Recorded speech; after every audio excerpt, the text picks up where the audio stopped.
बासुंदी आवडते ना? मग ही खव्याची बासुंदी रेसिपी एकदा नक्की करून बघा। नमस्कार, देशी स्वाद रेसिपी या यूट्यूब चॅनलवर तुमचं स्वागत आहे। आज आपण बनवणार आहोत खव्याची बासुंदी। अगदी साधी, सोपी आणि कमी साहित्यात होणारी ही रेसिपी आहे। एकदा नक्की करून बघा। व्हिडिओ शेवटपर्यंत बघा, स्किप करू नका, कारण काही महत्त्वाच्या टिप्स देखील मी तुम्हाला सांगणार आहे। व्हिडिओच्या सुरुवातीला पहिली टिप्स म्हणजे बासुंदी बनवण्यासाठी जे तुम्ही भांडं घेणार आहात ना, ते भांडं कढई असो किंवा पातेलं जाडबुडाचं घ्यायचं। आता हे जे पातेलं आहे ना, ते जाडबुडाचं पातेलं घेतलेलं आहे आणि अर्धा लिटर दूध मी घेतलेलं आहे। आता हे गॅसवर ठेवायचं आणि गॅसचा फ्लेम एकदम स्लो ठेवायचा। हे बघा, दूध थोडंसं वरती आलेलं आहे। आता हे व्यवस्थित असं ढवळून घ्यायचं आणि कढईची जी साई आलेली आहे ना, ती साई दुधात सतत मिक्स करत राहायची।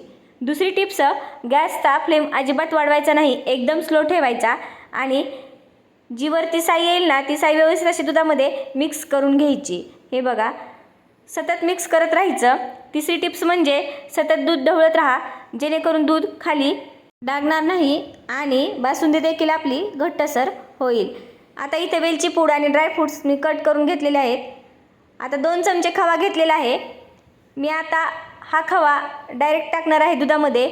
तुम्ही याला पॅनमध्ये गरम करून टाकलं, थोडा वितळून टाकला तरी चालेल। आता इथे दूध आटलेलं आहे, याच्यामध्ये 2 चमचे साखर टाकणार आहे। तुम्हाला जास्त गोड हवा असेल तर तुम्ही जास्त साखर टाकली तरी चालेल।